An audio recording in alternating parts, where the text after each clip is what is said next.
Selamat malam, saudara yang dikasihi Tuhan.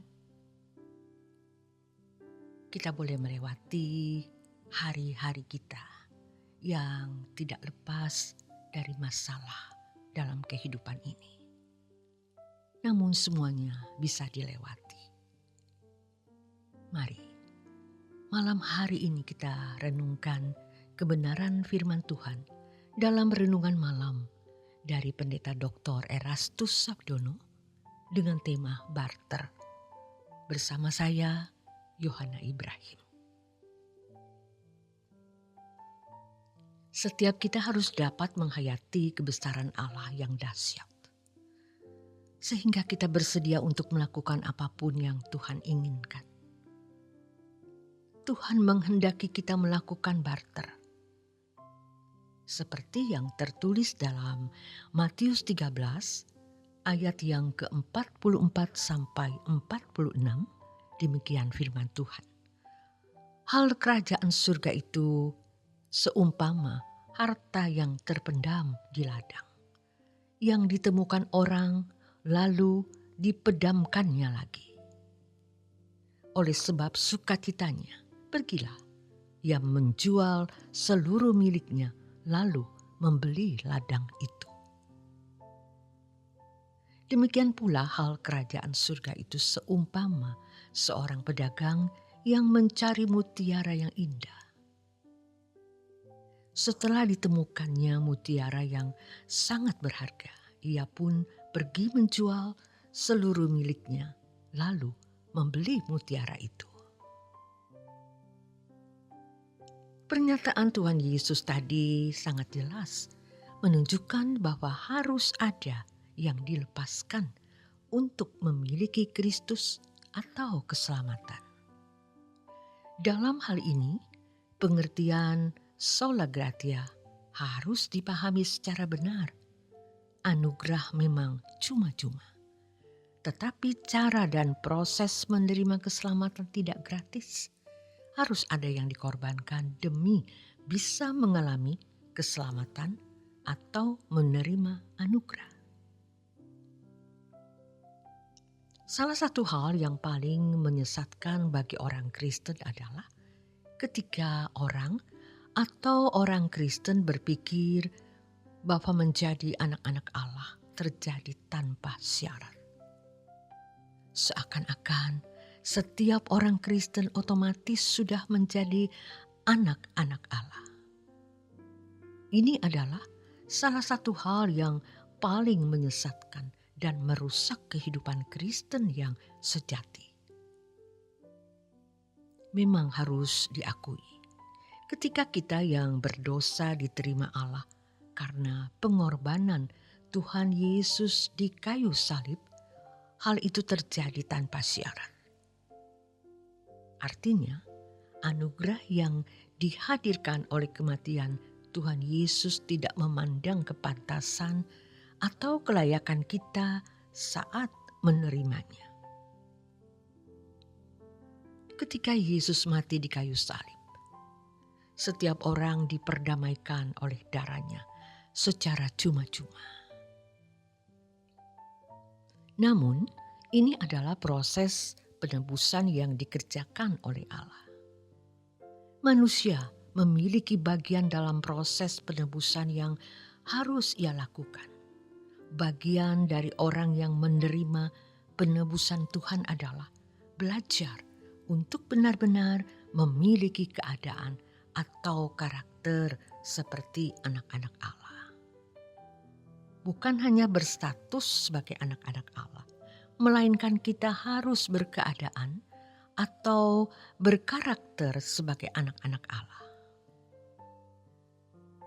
Oleh sebab itu, kita harus menerima bahwa hidup sebagai orang Kristen adalah hidup dalam pembelajaran yang tidak pernah berhenti sampai kita mati. Pembelajaran untuk menjadi anak-anak Allah. Puncak atau klimaks dari hal ini adalah kita mengambil bagian dalam kekudusannya. Sebagai orang percaya, kita harus bisa menghayati keindahan, kemuliaan, kebaikan, kedaulatan, kewibawaan, dan kedahsyatan Allah, sehingga kita rela tidak terikat dengan dunia ini. Keterlepasan dari dunia yang harus kita miliki agar bisa mengisi hari-hari hidup kita dalam kekudusan dan kesucian. Walaupun itu sangat berat, untuk itu kita harus melakukan barter. Barter kesenangan dan keindahan dunia yang terlanjur melekat dan dinikmati oleh jiwa kita dengan keindahan dunia yang melampaui akal. Seperti seorang pedagang yang menjual seluruh miliknya untuk memiliki mutiara yang indah. Kita tidak bisa memiliki Kristus tanpa barter. Sehingga pada akhirnya setiap orang yang mengakui percaya harus diperhadapkan dengan pilihan hidup. Apakah ia memilih Tuhan atau dunia? Kita tidak bisa memilih keduanya, sebab tidak ada seorang pun yang dapat mengabdi kepada dua Tuhan. Keterlepasan dan dari keindahan serta kenyamanan dunia dikalimatkan dengan tegas oleh Paulus dalam Filipi 3 ayat ke-8. Aku melepaskan semuanya itu dan menganggapnya sampah, supaya aku memperoleh Kristus. Paulus menjalani sebuah proses barter, yaitu pertukaran gairah dunia yang dimiliki dengan Tuhan sebagai Tuhan yang hendak ia layani.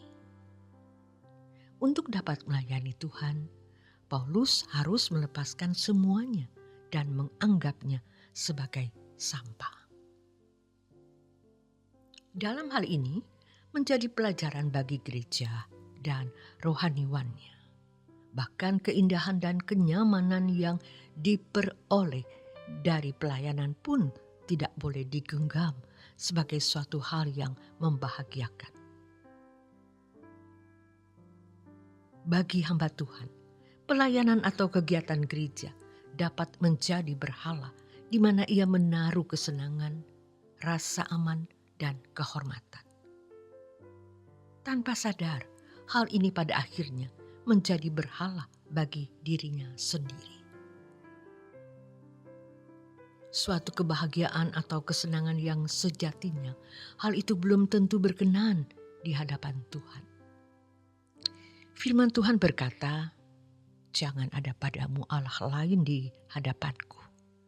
Ini berarti hanya Tuhan menjadi satu-satunya kebahagiaan, satu-satunya yang benar-benar berharga. Mengatakan hal ini bukan berarti kita harus menolak kesenangan atau kebahagiaan yang muncul di dalam hati kita karena keberhasilan anak, canda tawa bersama sahabat, atau indahnya pemandangan alam. Menjadikan Tuhan sebagai satu-satunya kebahagiaan artinya kita tidak menempatkan kebahagiaan dari dunia ini sebagai suatu hal yang mutlak. Kita bahagia karena memiliki hubungan yang harmonis dengan Tuhan. Jika kita tidak memiliki hubungan yang harmonis dengan Tuhan, keberhasilan anak, canda tawa bersama sahabat maupun pemandangan alam yang tidak dapat memberikan kebahagiaan kepada kita. Inilah yang dimaksud dengan menempatkan Tuhan sebagai satu-satunya kebahagiaan. Dibutuhkan proses barter untuk sampai pada tahap ini. Kita harus melakukan barter kesenangan dan keindahan dunia yang terlanjur melekat dan dinikmati oleh jiwa kita dengan keindahan Tuhan yang melampaui akal. Nikmati istirahat malam Anda. Terima kasih untuk kebersamaan di renungan malam. Tuhan Yesus memberkati.